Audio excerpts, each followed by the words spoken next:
Rating every West Ham player tier list, starting with Yarmolenko. Slow, loads of wages, old and injury prone. It's time for Yarmolenko to leave West Ham. We spent 18 million, but it's now time to go. The first one to go in the GOAT, Coufal. What a signing, £5 million from Slavia Prague. Probably one of the best right backs that West Ham have seen for a very, very long time, despite the short amount of games that he's played for West Ham. But what a signing he has been. Side Benrahma, decent.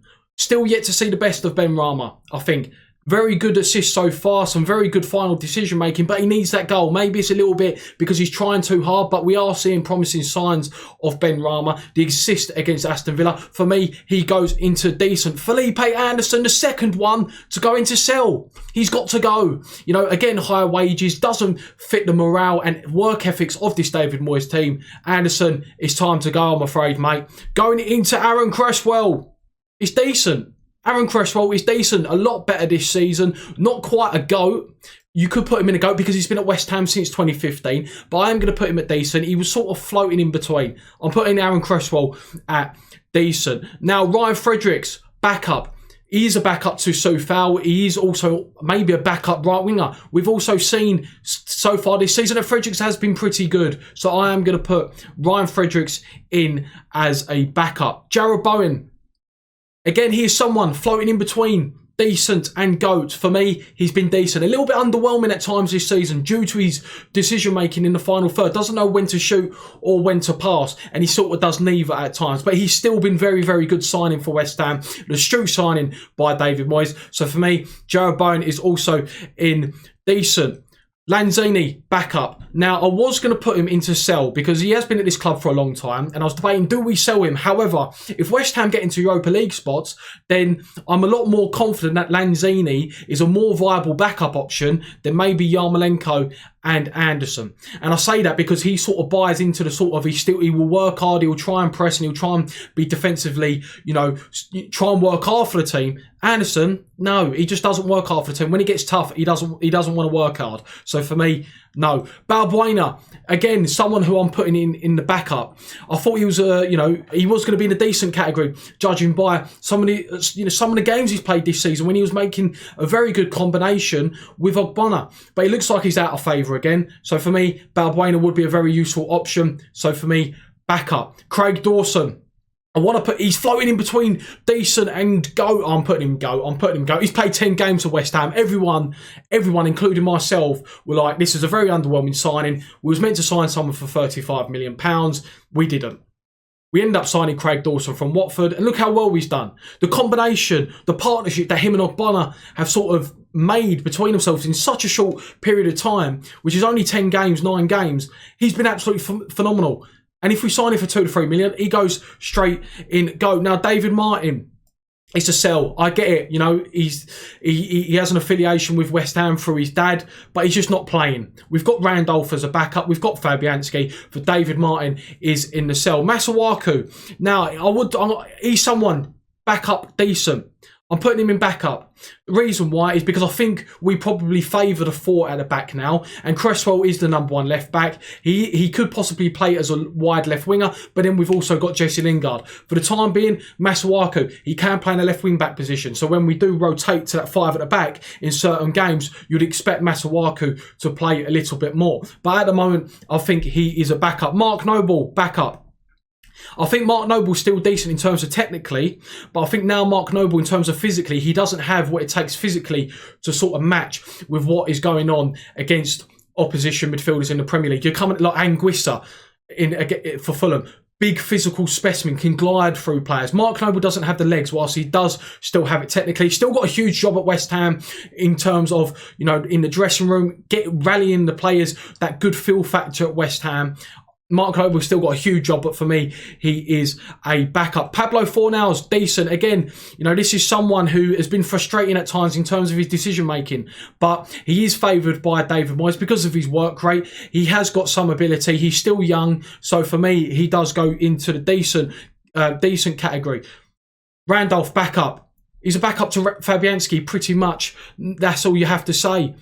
Fabianski, decent. I wouldn't say he's a GOAT. West Ham need to look out for a new goalkeeper because he is getting old. However, he has been a very good servant to West Ham, so decent for me is where he deserves to be. Antonio, and the third person to go into GOAT, Mikel Antonio. Only, I don't know how many goals, 5, 7 goals away from being the Premier League top goal scorer for West Ham. You know, someone who's played right back, right wing, left wing, striker. He's played everywhere pretty much for this football club since he joined from Nottingham Forest for 7 million. And he rightfully deserves to be in the GOAT category. Odebeku, backup, but I think he's got potential to be a bit more. He's a youngster, so we have to take our time with Odebeku. Yes, he didn't have the greatest game against Manchester United. However, he's only 18 years of age. He's only 18. So for me, let's just hold our horses, let him breathe, and hopefully we'll see Odebeku flourish into a very good player. Ben Johnson, I think he's decent. He is a backup for me in terms of position, but I actually think he's a very, very good player.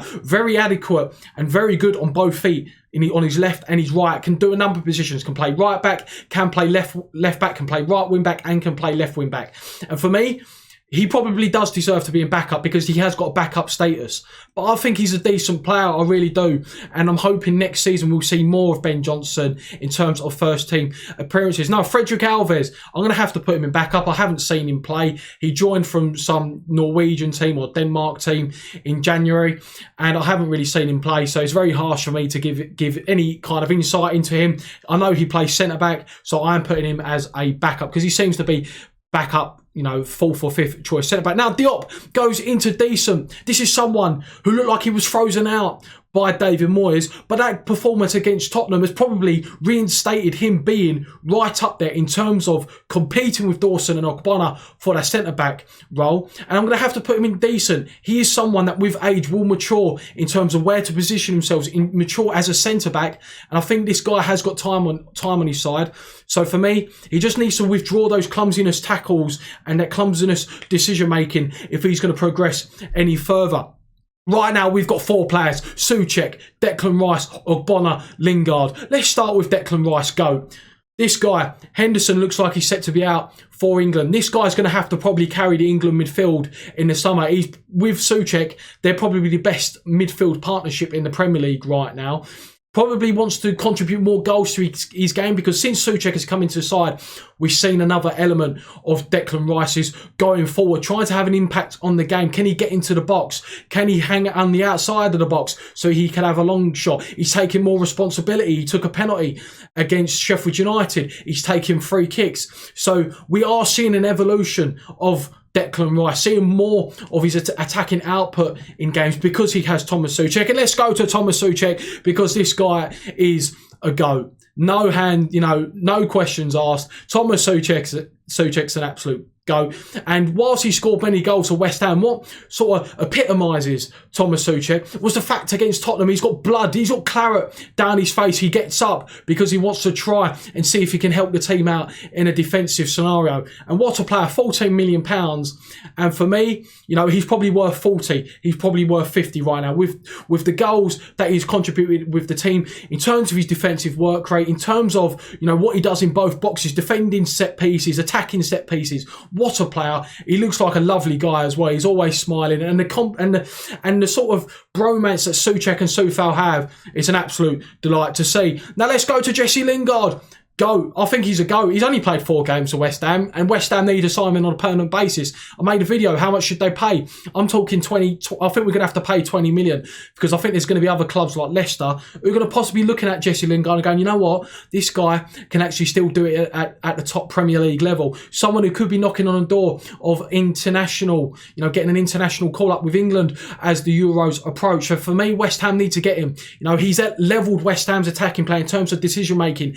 Goal output. We're contributing more goals now because he's joined from from Manchester United. 3 goals already for West Ham. He's going into the GOAT status. And for me, Ogbonna, he is the last GOAT. And we've got quite a few GOATs in this West Ham team. And that probably shows what kind of team we have and what kind of squad West Ham have right now. Ogbonna's been fantastic. And if he didn't get injured for a month, he was probably on the way to make Hammer of the Year. He was my Hammer of the Year. But now Souček is obviously, he's scoring more goals. Ogbonna's out the team, and we don't know how long he's actually going to be injured for. Souček has possibly overtaken him for Hammer of the Year. But Ogbonna's been absolutely magnificent. If this guy played for Liverpool or any other club, he would probably be spoken about in terms of being one of the best centre-backs in the Premier League with Ruben Diaz, with Van Dijk. This guy is underrated, in my opinion. No one in the top 6 acknowledge what Ogbonna brings to West Ham, what he does in both boxes, defensively and attacking. He's been absolutely fantastic. He's matured with age. Hopefully he's still got another couple of years left in him. Guys, hit the subscribe button for more West Ham tier list. Catch you later.